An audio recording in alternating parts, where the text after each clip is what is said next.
Salam anak-anakku kelas 6. Apa kabar hari ini? Semuanya sehat? Baik, semangat ya. Sudah siap semuanya? Sudah rapi? Sudah sarapan? Oke, kita akan bersama-sama belajar dalam pendidikan agama Kristen dan budi pekerti. Dan hari ini kita memasuki pelajaran yang keempat, yaitu berkaitan dengan bacalah dan temukanlah. Kira-kira membaca apa yuk? Menemukan apa ya? Apa yang akan kita baca? Maka yuk perhatikan semuanya, tapi sebelumnya mari kita akan berdoa.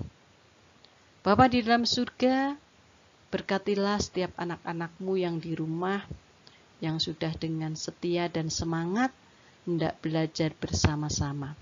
Beri kepandaian, beri pertolongan untuk anak-anak juga mampu melakukan apa yang didapat hari ini. Kiranya sungguh-sungguh bermanfaat dan membuat anak-anak menjadi anak-anak yang berkenan di hadapan Tuhan. Dalam nama Tuhan Yesus kami berdoa. Nah, untuk kita bisa memahami, membaca, dan menemukan ini, yuk kita akan melihat gambar berikut ini. Nah, pasti kalian tahu, ini gambar anak-anak yang sedang membaca Alkitab. Iya, Alkitab atau firman Allah atau perkataan Allah. Siapa di rumah yang sering membaca Alkitab? Kadang-kadang? Iya. Kenapa kok kadang-kadang? Tulisannya kecil-kecil, Bu. Kalimatnya panjang-panjang. Susah untuk dipahami. Jadi bikin capek, males. Lebih baik nonton TV. Lebih baik baca komik. Begitu ya. Itu adalah sebuah godaan. Sekalipun Alkitab tulisannya kecil-kecil, kalimatnya panjang-panjang, tapi kalau kalian rajin membaca, suatu saat akan mampu memahami. Coba kita lihat cerita berikut ini.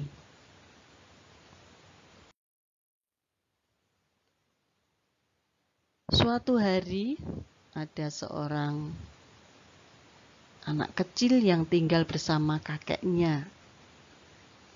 Nah, dia melihat kakeknya itu kok rajin sekali membaca Alkitab. Siang, malam, baca Alkitab. Lalu si cucu ini mencontoh. Dia juga mencoba untuk membaca Alkitab. Tetapi rupanya dia merasa nggak paham-paham betul. Maka kemudian dia bertanya kepada kakeknya, "Kek, saya membaca Alkitab tetapi tidak paham-paham. Susah sekali. Jadi akhirnya saya malas. Saya tutup Alkitab tersebut." Kemudian kakeknya menyodorkan sebuah keranjang. Coba lihat keranjang itu. Ambil, kamu bawa ke sungai dan ambil air pakai keranjang itu. Kemudian si anak pun menuruti apa yang diperintahkan oleh kakeknya.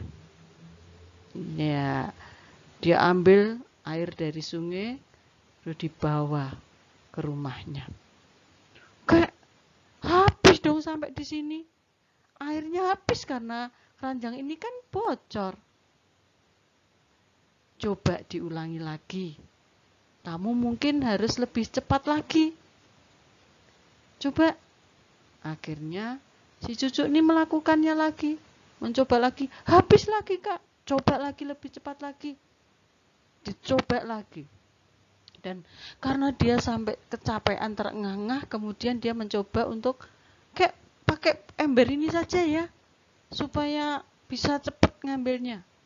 Oh, jangan. Jangan, tidak boleh. Kamu harus tetap pakai keranjang itu. Kemudian, kayak capek. Coba perhatikan keranjang itu. Ada perbedaannya tidak? Ya, sebelum basah, keranjang itu kotor sekali. Sekarang keranjang itu berubah jadi bersih. Nah, itulah gambaran ketika kita membaca Alkitab, sepertinya tidak paham, sepertinya tidak mengerti. Tetapi kalau kamu tekun membaca terus-menerus secara berkesinambungan, maka kamu akan mengalami perubahan. Ya, sebagaimana di dalam 2 Timotius 3 ayat 14 ayat 17. Tetapi hendaklah engkau tetap berpegang pada kebenaran yang telah engkau terima dan engkau yakini, dengan selalu mengingat orang yang telah mengajarkannya kepadamu. Ya, berpegang pada kebenaran, ingat siapa yang mengajarkan kepadamu.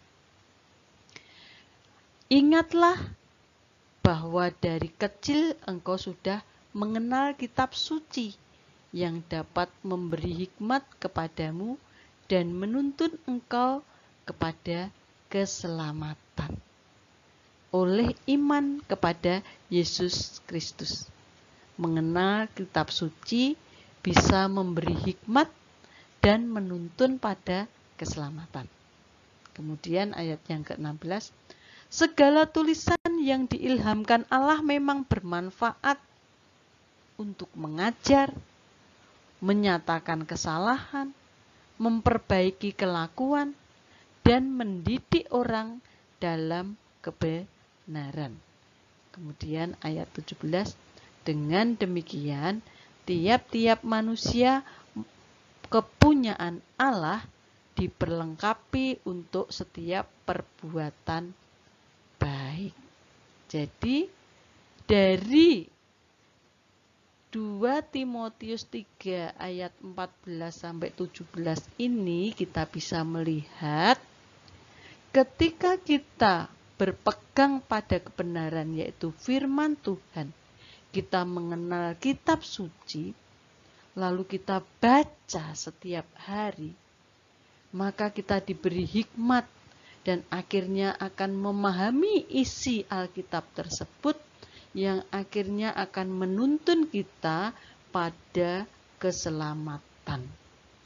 Akhirnya akan membawa kita memiliki iman atau percaya kepada Yesus Kristus. Dan dikatakan apa itu manfaat firman Tuhan. Nah, sebelum kita belajar berkaitan dengan manfaat Alkitab, kita akan melihat pejabat Ethiopia yang pada saat bertemu dengan Filipus, ya. Pejabat Ethiopia ini orang yang rajin beribadah ke Yerusalem. Nah, suatu kali dia membawa gulungan kitab Yesaya, tapi dia tidak paham, tidak mengerti. Tapi dia tidak malu bertanya. Dengan penuh kerendahan hati, walaupun seorang pejabat, dia meminta tolong Filipus yang sudah terlebih dahulu memahami akan Alkitab. Nah, dengan pertolongan Roh Kudus, akhirnya pejabat Ethiopia ini dapat memahami isi kitab Yesaya. Kemudian akhirnya dia mempercayai apa isi kitab tersebut dan akhirnya dia percaya kepada Yesus. Nah, karena percaya kepada Yesus, dia mendapat keselamatan. Karena firman Tuhan dikatakan, siapapun yang percaya kepada Tuhan Yesus akan mendapatkan hidup yang kekal atau keselamatan. Nah, dengan ketekunan membaca firman Tuhan membuahkan iman. Ya, jadi iman bisa muncul ketika kita rajin, tekun membaca Alkitab atau firman Tuhan. Dengan membaca Alkitab, maka pejabat Ethiopia ini menemukan sang juru selamat. Tadi tema kita baca dan temukanlah. Membaca apa? Baca Alkitab. Menemukan siapa? Juru selamat. Ketika kita membaca Alkitab, banyak hal kita dapat pengetahuan akan firman Tuhan. Dan disitulah kita menemukan sang juru selamat. Nah, ini ada seorang yang bernama Timotius. Timotius itu murid Rasul Paulus ya, atau anak rohani Rasul Paulus. Neneknya bernama Louis dan ibunya bernama Eunike. Ya. Dia diajarin oleh neneknya dan ibunya dari kecil. Ya. Sejak kecil dia belajar firman Tuhan dari neneknya dan ibunya. Dari belajar firman Tuhan, Timotius pun menerima keselamatan. Dan hidupnya atau Timotius ini dikenal sebagai seorang yang saleh, orang yang beriman. Jadi sekali lagi sebagaimana 2 Timotius 3 ayat yang ke-16, manfaat firman Tuhan itu ada 4. Yang pertama, mengajar seseorang dari yang tidak tahu kebenaran firman Tuhan menjadi tahu, menjadi paham. Yang kedua, ketika tahu kebenaran, menyatakan kesalahan. Oh, ternyata ketika sudah membaca firman Tuhan, ini tuh salah, perbuatan saya itu salah toh. Hal yang ketiga, ketika tahu salah, akhirnya akan memperbaiki kelakuan. Perbuatan kita diperbaiki dari yang salah tadi. Dan mendidik orang dalam kebenaran. Ini manfaat firman Tuhan. Jadi artinya ketika kita rajin dan tekun membaca Alkitab, kita akhirnya tahu, kita paham mana yang benar, mana yang salah. Kita mestinya memperbaiki yang salah tadi dan hidup dalam kebenaran. Ini yang tadi ada ilustrasi tadi. Walaupun baca Alkitab itu susah, sulit, tapi kalau kita tekun, maka pada akhirnya ada perubahan. Dari salah menjadi benar. Jelas ya?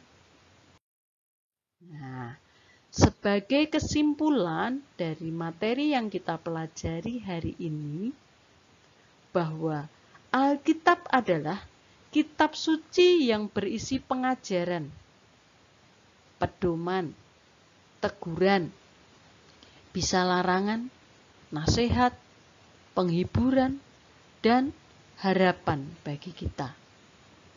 Dengan membaca Alkitab, kita dapat mengerti bagaimana Allah menuntun hidup manusia sejak dahulu hingga sekarang. Kita juga menjadi tahu apa yang Tuhan kehendaki untuk kita lakukan dalam kehidupan kita sehari-hari. Jadi artinya anak-anak semua, membaca Alkitab itu sangat penting supaya kita tahu mana yang dikehendaki Tuhan, mana yang tidak. Ketika kita sudah tahu mana yang benar, mana yang tidak, maka kita harus perbaiki setiap yang tidak benar untuk hidup di dalam kebenaran. Begitu ya anak-anak. Bagaimana dengan kalian semua? Apakah selama ini sudah rajin membaca Alkitab? Kalau belum, yuk dimulai dari sekarang. Kita belajar, walaupun susah, kita mohon pimpinan Roh Kudus. Tidak mengerti, besok diulang lagi. Bisa ditanyakan pada orang tua. Ya, sehingga akhirnya bisa tahu walaupun hanya sedikit. Lama-lama akan bisa paham. Dan akhirnya kita akan hidup di dalam kebenaran. Kita akan berubah dari yang salah menjadi benar. Begitu ya. Jadi mari dengan membaca Alkitab, kita akhirnya akan menemukan Sang Juru Selamat. Dengan membaca Alkitab, iman kita makin bertumbuh, percaya kita kepada Tuhan Yesus juga makin teguh. Sehingga pada akhirnya, setiap kita yang percaya kepada Tuhan Yesus, kita akan memperoleh keselamatan. Begitu ya anak-anak, saya rasa kalian semua paham. Kalau tidak nanti bisa diulang-ulang di YouTube ya. Nah, kiranya Tuhan Yesus memberkati kalian semua dan ada tugas yang harus kalian kerjakan. Ya, tugasnya kalian bisa baca di sini, tapi kalian juga bisa lihat di halaman 33 di buku siswa. Yang pertama, tulis dan ceritakan pengalamanmu membaca Alkitab. Adakah waktu khusus di rumah atau di sekolah yang kamu sediakan setiap hari untuk membaca Alkitab? Kemudian, apa saja manfaat membaca Alkitab yang kamu temukan? Kemudian, coba buat atau rancang jadwal harian. Ya, kalau belum pernah baca Alkitab, dibuat jadwal yang menunjukkan kapan ya dan berapa lama kamu akan sediakan waktu untuk membaca Alkitab. Boleh kok cuma 1 ayat, tidak apa-apa. Yang penting dibuat jadwal. Yang ketiga, tulis komitmen atau janjimu ya pada selembar kertas bahwa kamu akan membaca Alkitab dengan tekun. Ya, tuh bingkai dan taruhlah di meja belajarmu, dihias ya, dipasang supaya betul-betul ini menjadi tekad kalian atau janji kalian. Begitu ya anak-anak, cukup jelas tugasnya hari ini. Baik, kita akan bersama-sama mengakhiri pelajaran hari ini dengan mengucap syukur kepada Tuhan. Terima kasih ya Tuhan, Engkau sudah memberkati pelajaran yang cukup singkat tetapi kiranya sungguh dipahami oleh anak-anak, bermanfaat bagi hidup anak-anak, terutama supaya anak-anak boleh mengalami perubahan hidup dari yang salah menjadi benar, dari yang belum mengenal Tuhan menjadi mengenal Tuhan dan bisa menemukan juru selamat dalam hidupnya. Amin.